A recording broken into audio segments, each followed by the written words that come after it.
My name is Margaret. I'm 76 years old. I'm recording this because I need to say it out loud. Not because I want to, because I have to. And I've been keeping a secret for 53 years. It's not the kind of secret people think about when they hear that word. It's not scandalous. It's not dramatic. It's just a lie I told once, when I was 23. And then I kept telling it, every single day, for 53 years. I don't know why I'm thinking about it now. Maybe it's because I'm getting older and I can feel time running out. Maybe it's because I'm tired of carrying it. Maybe it's because I finally understand what it cost me. The secret is this: I'm not who I said I was. Not in some big, obvious way. I didn't fake my identity. I didn't run from the law. I didn't steal someone's life. But I did lie about where I came from and who I used to be. And I built my entire life on top of that lie. It started in 1971. I was 23 years old.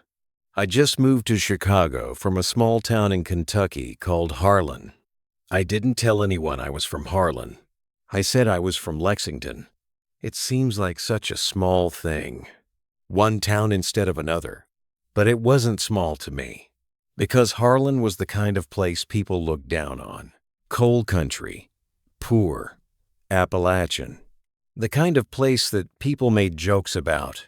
I grew up in a house with no running water until I was 12. My father worked in the mines.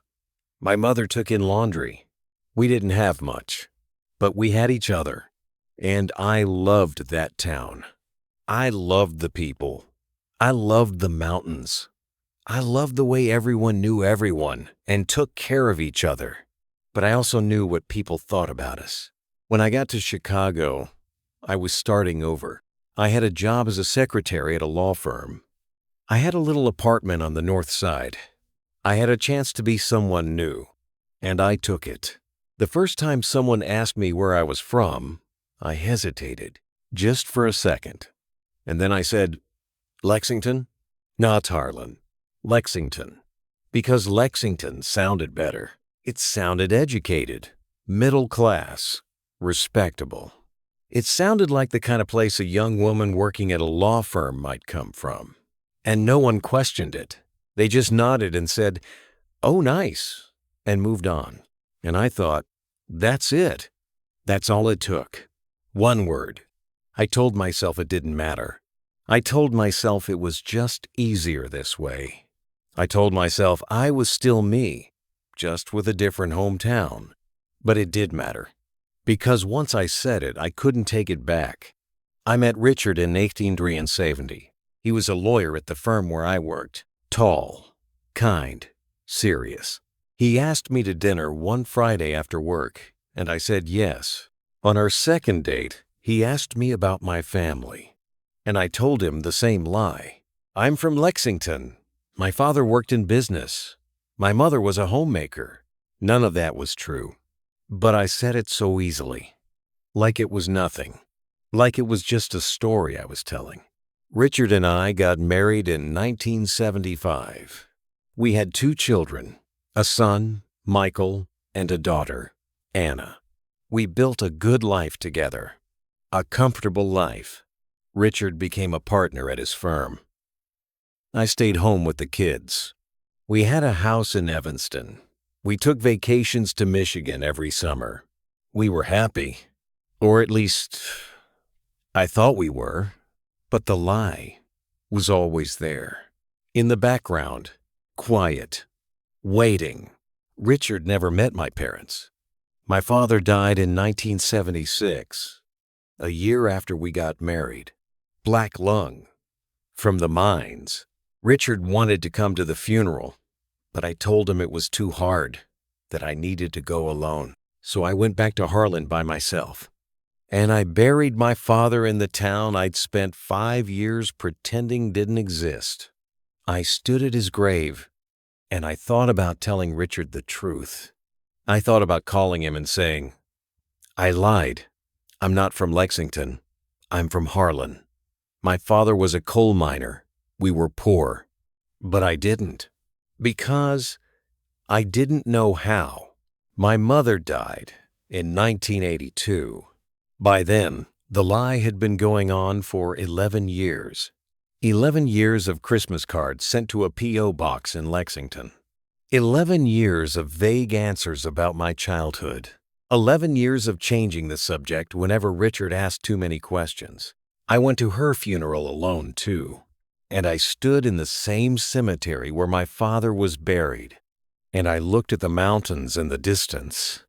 And I felt so far away from the person I used to be. Richard asked me once why I never talked about my family. We were sitting in the living room. The kids were asleep upstairs. He said, "You never tell me stories about growing up. Why is that?"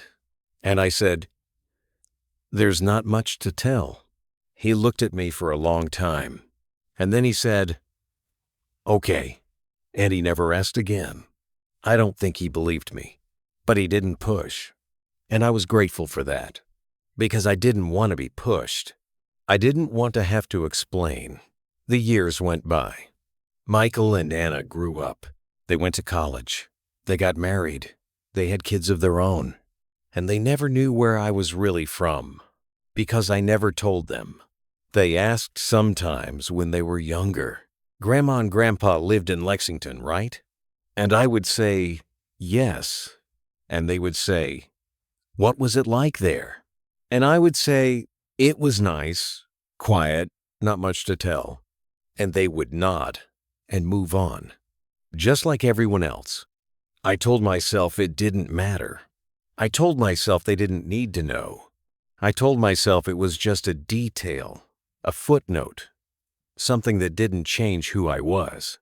But it did change who I was, because I wasn't just hiding where I came from. I was hiding who I came from. Richard died in 2015. Heart attack. Sudden. We'd been married for 40 years, and he never knew the truth. I thought about telling him so many times. I thought about it on our 10th anniversary, our 20th, our 30th. I thought about it on quiet Sunday mornings when we sat together reading the paper. I thought about it on long drives when we had hours of silence between us. But I never did. And now, he's gone, and I can't.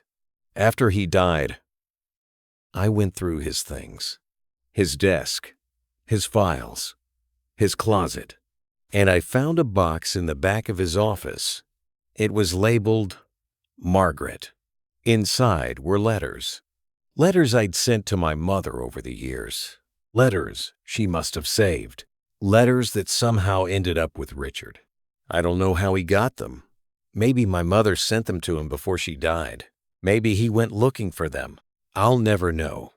But he had them, and he'd kept them. I sat on the floor of his office, and I read every single one.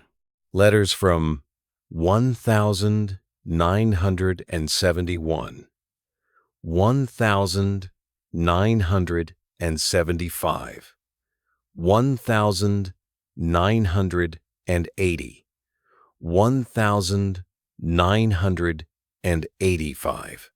Letters where I told my mother about my life in Chicago.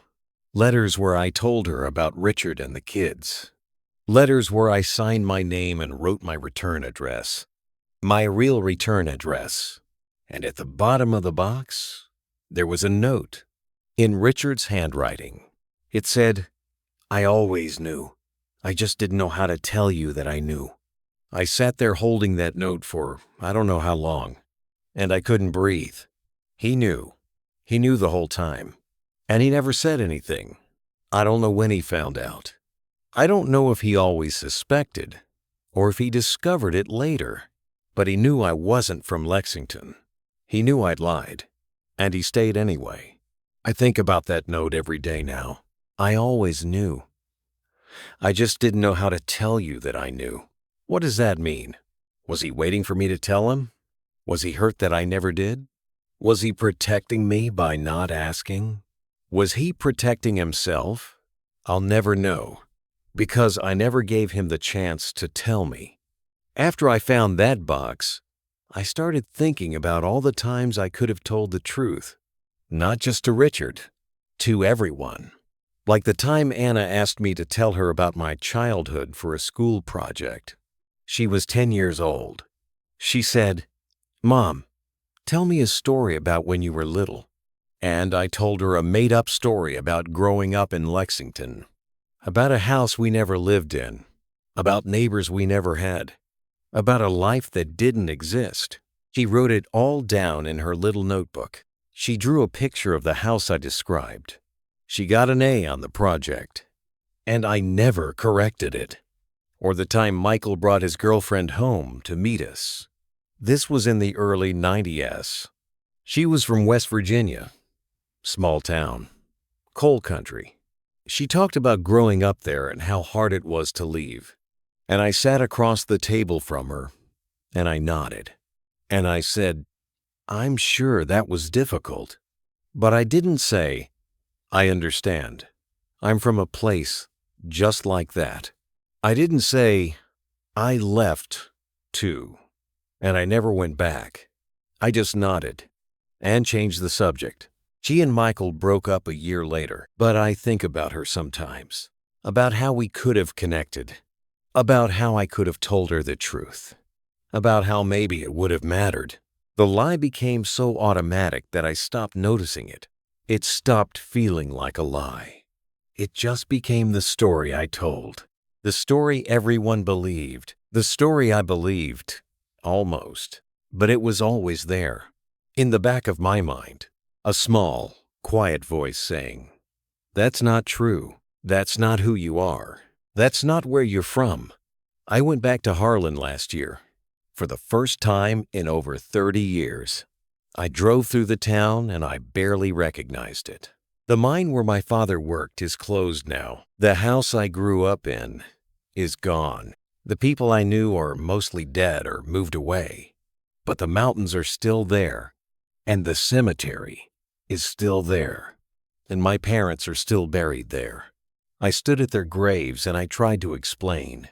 I tried to tell them why I did it, why I lied, why I erased them. I said, I was ashamed. I was young. I didn't know any better. I said, I thought I had to be someone else to be taken seriously. I said, I thought where I came from would hold me back. But standing there, saying it out loud, it all sounded so hollow, so small, so stupid, because they never asked me to be ashamed. They were proud of where we came from. They were proud of the work they did and the life they built. They were proud of me. And I took that pride and I buried it. Because I thought it wasn't good enough. Because I thought I wasn't good enough. I stood there at their graves and I cried, not because they were gone, but because I'd spent 50 years pretending they didn't matter. When I got back to Chicago, I called Anna. I told her I needed to talk to her. She came over the next day. We sat in the living room with tea, like we always do, and I told her the truth. I said, I need to tell you something, and I need you to just listen. She looked worried. She said, Mom, what's wrong? Are you okay? I said, I'm fine. I just need to tell you something I should have told you a long time ago. And I told her. I told her about Harlan, about my parents, about the lie I told when I was 23, about the 53 years I spent keeping it. She didn't say anything for a long time. She just sat there, holding her tea, staring at me. Finally, she said, Why didn't you tell us? And I said, I don't know. I thought it mattered. I thought people would judge me. She said, We wouldn't have judged you. We're your children. And I said, I know. I know that now. She asked if Michael knew. I said no. She asked if Dad knew. I showed her the note. She read it, and then she folded it up and handed it back to me. And she said, He loved you anyway. And I said, I know. And she said, We love you anyway too. But there was something in her voice, something sad, not angry, not judgmental, Just sad. She said, "I wish I'd known them. Your real parents. Not the story. The real people." And I said, "I do too." She left an hour later. She hugged me before she went. But it felt different. Like something had shifted between us. Like she was seeing me for the first time. And I wasn't sure she liked what she saw. I called Michael a few days later. I told him the same thing. He was quieter than Anna. He listened without interrupting.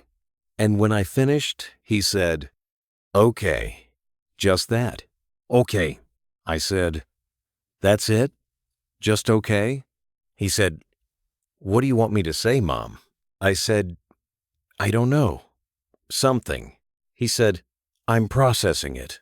Give me some time." We hung up, and I haven't heard from him since. That was 3 months ago. Anna calls every week, like she always has. But the conversations are shorter now, more careful, like she's not sure what to say to me anymore. I don't blame her. I don't blame either of them. I spent 53 years lying to them about who I was. And now they have to figure out what to do with that. I think about what I've lost. Not just with them, but with everyone. I lost the chance to share my real childhood with my children. The real stories. The real people. The real place. I lost the chance to take them to Harlan when my parents were still alive. To let them see where I came from. To let them know the people who raised me. I lost the chance to tell Richard the truth while he was still here. To let him know me. Really know me. Not the version I created, but the real me. The person I was before I decided she wasn't good enough. I lost myself. Not all at once, but slowly. Over 53 years. One small lie at a time. Because that's what happens when you start lying about who you are. You don't just hide the truth from other people. You hide it from yourself. I stopped thinking about Harlan. I stopped thinking about my parents. I stopped thinking about the girl I used to be. Because it was easier that way. Because if I didn't think about it, I didn't have to feel guilty about erasing it. But you can't erase where you come from, no matter how hard you try. It's still there. In the way you talk, in the way you think, in the things you value. I spent my whole life trying to be someone I thought was better, more polished, more educated, more respectable. But I wasn't better. I was just quieter, smaller, less honest. I think about the girl I was at 23, standing in that law firm in Chicago, scared, hopeful, ambitious, wanting so badly to fit in, wanting so badly to be taken seriously. And I understand why she lied. I do. She thought she had to. She thought the truth would hold her back. She thought no one would respect her if they knew where she really came from. But she was wrong. And I've spent 53 years paying for that mistake. Not because anyone punished me, but because I punished myself by living a life that wasn't fully mine, by keeping the people I loved at a distance, by never letting anyone see all of me. Richard saw. Somehow, he saw, and he loved me anyway. But I didn't let him tell me that. I didn't let him say, "I know who you are. I know where you're from, and it doesn't matter," because I was too afraid to hear it.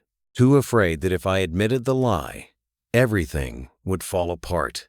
But everything fell apart anyway. Just slower, quieter, in ways I didn't notice until it was too late. I look at my life now, and I see all the spaces where the truth should have been. All the moments where I could have said something, where I could have been honest, where I could have let people in. And I didn't, not because I was a bad person, but because I was scared. Scared of being judged, scared of being less than, scared of not being enough. But the thing I've learned too late is this. The lie didn't protect me. It isolated me, because when you lie about who you are, You can never fully be known. And when you can never fully be known, you can never fully be loved. Not the way you need to be loved. Not for who you really are. I think about my parents a lot now. I think about how proud they were of me when I left for Chicago. How my mother cried and held me and said, "You're going to do great things." How my father shook my hand and said, "Don't forget where you come from." And I did forget, or I pretended to, because I thought forgetting would make me free. But it didn't. It just made me lonely. I'm 76 years old now. I don't have a lot of time left. I know that. I can feel it. And I'm sitting here in this house with all these years behind me, and I'm thinking about what I would do differently if I could go back. I would tell the truth right from the beginning.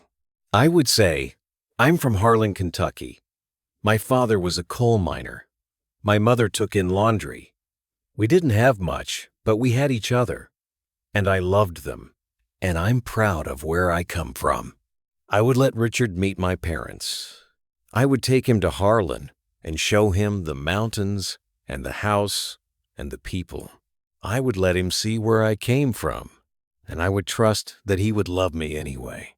I would tell my children the truth, not just about where I was from, but about who I was, about the things I was afraid of, about the mistakes I made, about the lie I told and couldn't take back.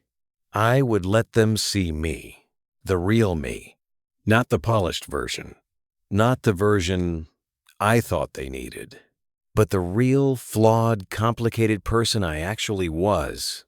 But I can't go back. I can only sit here with what I did. And what I didn't do, the secret lived longer than the truth. That's what I realized. The lie became the story everyone knew, and the truth became something only I remembered. And now, most of the people who knew the truth are gone. My parents, Richard, the people I grew up with in Harlan, they're all gone.